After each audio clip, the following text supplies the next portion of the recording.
ഇപ്പോൾ തിരുവനന്തപുരം കോർപ്പറേഷനിലെ മുട്ടട വാർഡിലെ UDF സ്ഥാനാർത്ഥിയായ വൈഷ്ണ സുരേഷ് മാധ്യമങ്ങളെ കാണുകയാണ് തത്സമയം.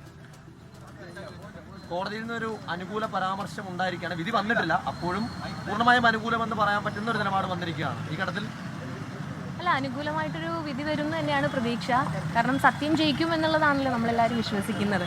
അപ്പോൾ ആ രീതിക്ക് നമുക്ക് അനുകൂലമായിട്ടുള്ളൊരു വിധി തന്നെ വരും എന്ന് പ്രതീക്ഷിക്കുന്നു. കോടതിയിൽ, ബഹുമാനപ്പെട്ട കോടതിയിൽ പൂർണ്ണ വിശ്വാസം ഉണ്ട്.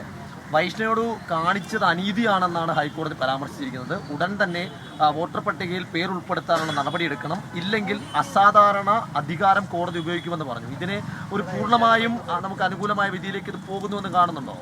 അല്ല, ഈ പറഞ്ഞ പോലെ കോടതി നിലവിൽ പറഞ്ഞിരിക്കുന്നത് ഈ രീതിക്കാണ്.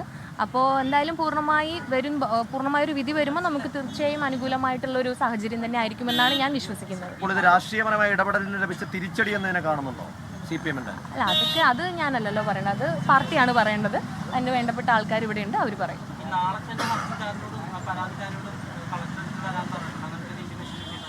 അതെ, അങ്ങനെ പറഞ്ഞിട്ടുണ്ട്. അത് കോടതി തന്നെയാണ് പറഞ്ഞിരിക്കുന്നത്. അപ്പോൾ അതിൻ്റേതായിട്ടുള്ള രീതികളിൽ നമ്മൾ മുന്നോട്ട് പോകും. ഇല്ല, അങ്ങനെ വന്നിട്ടില്ല. എന്നാലും നമ്മൾ ഇങ്ങനൊരു അറിയിപ്പ് കിട്ടിയിട്ടുണ്ട്. അപ്പോൾ അത് കളക്ടറേറ്റുമായി ബന്ധപ്പെട്ട് നമ്മൾ അതിൻ്റെതായി മുന്നോട്ട് പോകും.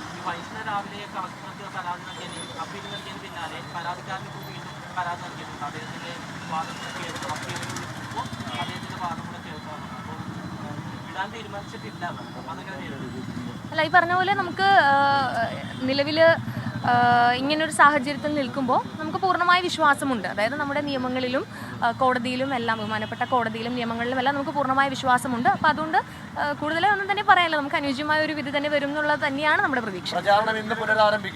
തീർച്ചയായും പ്രചാരണം പുനരാരംഭിക്കാൻ തന്നെയാണ് പാർട്ടി നിർദ്ദേശവും. അപ്പോൾ അതുപോലെ തന്നെ മുന്നോട്ട് പോകും. ഇതിനകത്ത് പറയേണ്ട ഒരു കാര്യം,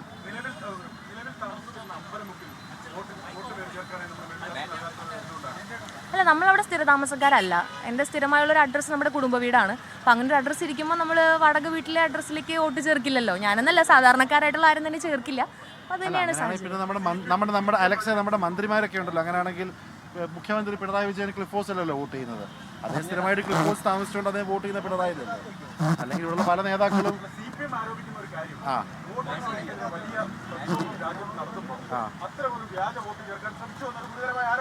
അത് വ്യാജ ഒരാള് അവരുടെ വോട്ടുകൾ, ലോക്സഭാ വോട്ടുകൾ, നിയമസഭാ വോട്ട് ഒരു സ്ഥലത്ത് വോട്ട് ചെയ്തു. അവർ വീട്ടുകാരവിടെ ജീവിക്കുന്നു. ആ കുട്ടിയുടെ മാതാപിതാക്കൾ എത്രയോ കാലമായിട്ട് അവിടെ വോട്ട് ചെയ്യുന്നു. അങ്ങനെയുള്ള സ്ഥലത്ത് ആ കുട്ടിയുടെ ആധാർ, പാസ്പോർട്ട്, പിന്നേത രേഖ, എല്ലാ രേഖകളും ഒരു അഡ്രസ്സിലുള്ളപ്പോൾ ആ അഡ്രസ്സ് ലെജിറ്റിമേറ്റ് ആണെന്ന് എല്ലാവർക്കും അറിയുന്ന സാഹചര്യത്തിൽ എന്തിനാണ് ഇതിൻ്റെ പേരിൽ ഇല്ലാത്ത ഒരു കഥയുമായി പരാതിയുമായി പോയത്? അപ്പോൾ എന്തായാലും ഇത് CPM പറഞ്ഞ വാദം എന്തായാലും ബഹുമാനപ്പെട്ട കോടതി, ഞാൻ മനസ്സിലാക്കിയത് ഉദ്യോഗസ്ഥർക്കെതിരെ കർക്കശമായിട്ടുള്ള വാക്കുകൾ ഉപയോഗിച്ചിരിക്കുന്നത്. പാർട്ടിക്ക് പറയാനുള്ളത് CPM-ന് എന്ത് വേണമെങ്കിലും ചെയ്യാം, കാരണം അവർക്കത് ചെയ്യേണ്ട ഒരു രാഷ്ട്രീയ ഇതാണ്. അവർ രാഷ്ട്രീയമായി പോരാടും, നമ്മൾ രാഷ്ട്രീയം മറുപടി പറയാം. പക്ഷേ ഇതിന് ഒത്താശ നിൽക്കുന്ന ചില ഉദ്യോഗസ്ഥരുണ്ട്. ഇലക്ഷൻ കമ്മീഷൻ നല്ല താഴോട്ട് ഈ പേപ്പറൊക്കെ വെരിഫൈ ചെയ്യുന്ന ചില മാന്യ അദ്ദേഹങ്ങളുണ്ട്. ആ മാന്യ അദ്ദേഹങ്ങൾക്കെതിരെ കൃത്യമായിട്ടുള്ള നടപടിയായിട്ട് തന്നെ പാർട്ടി മുന്നോട്ട് പോകും. ഇവിടെ ഒരാൾ മത്സരിക്കുന്ന ഒരു പെൺകുട്ടി, കഷ്ടപ്പെട്ട് ജീവിക്കുന്ന സാധാരണക്കാരുടെ വീട്ടിലെ പെൺകുട്ടി 24-ാം വയസ്സിൽ മത്സരിക്കുമ്പോൾ ആ പെൺകുട്ടിക്ക് മത്സരിക്കാനുള്ള ബേസിക് അവകാശം പോലും നൽകാതെ അവർക്കെതിരെ ഇങ്ങനെ കാര്യങ്ങൾ ചെയ്യുന്നതിന് ശക്തമായിട്ടുള്ള ജനരോഷം ഉണ്ടായിട്ടുണ്ട്. എന്തായാലും ഒരു നന്ദി ഞാൻ ഇത് ചെയ്ത ആളുകളോട് പറയുകയാണ്. ഇത് കാരണം മുട്ടടയും തിരുവനന്തപുരം മാത്രം അനുചരിച്ച വൈഷ്ണയെ ഇന്ന് കേരളം ഒന്നടങ്കം ഏറ്റിരിക്കുകയാണ്. തിരുവനന്തപുരം ജില്ലയിൽ ആദ്യം ജയിക്കാൻ പോകുന്ന കോർപ്പറേഷൻ സീറ്റ് വൈഷ്ണയുടെ. ഇത് പറയുമ്പോൾ മറ്റൊരു കാര്യം കൂടി എടുത്ത് ഈ ഒരു സാഹചര്യത്തിൽ നിൽക്കുമ്പോൾ പറയേണ്ട ഒരു കാര്യം, എന്നെ ഈ ഒരു സാഹചര്യത്തിൽ വളരെയധികം സഹായിച്ച നമ്മുടെ അഡ്വക്കേറ്റ്സ് ഉണ്ട്. ഒന്നാമതായി പറയേണ്ടത് ശ്രീ ജോർജ് പൂന്തോട്ടം സാറാണ്. പിന്നെ നമ്മുടെ മൃദുലേട്ടനുണ്ട്, അഡ്വക്കേറ്റ് മൃദുൽ സാറുണ്ട്. പിന്നെ നമ്മുടെ അഖിലേട്ടൻ ഇവിടെ തന്നെ ഉണ്ട്. അപ്പോൾ ഇവർ മൂന്നുപേർക്കും പ്രത്യേകിച്ചൊരു നന്ദി പറയാൻ ഞാൻ ആഗ്രഹിക്കുന്നു. മാത്രമല്ല, സപ്പോർട്ട് ചെയ്ത എല്ലാവർക്കും, നമ്മുടെ ലീഡർഷിപ്പിനായാലും പാർട്ടിയാണ് വലുത് എന്നുള്ളതാണ്. പാർട്ടിക്കും എല്ലാവർക്കും, ലീഡർഷിപ്പിരിക്കുന്ന എല്ലാവർക്കും നന്ദി പറയാനും കൂടി ഞാനൊരു അവസരം ഉപയോഗിക്കുകയാണ്.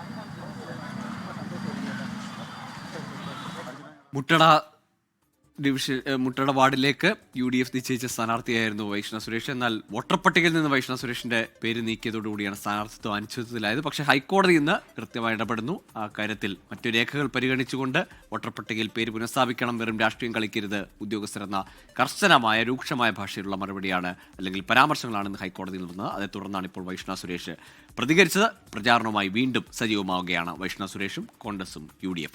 ലോകത്തെവിടെയായാലും ഏത് സമയത്തും 24 വാർത്തകളും ഓഗ്മെന്റഡ് റിയാലിറ്റി പാക്കേജുകളും എക്സ്പ്ലെയിനറുകളും വിശദമായി കാണാൻ ഞങ്ങളുടെ YouTube ചാനൽ നിങ്ങൾക്ക് സബ്സ്ക്രൈബ് ചെയ്യാം.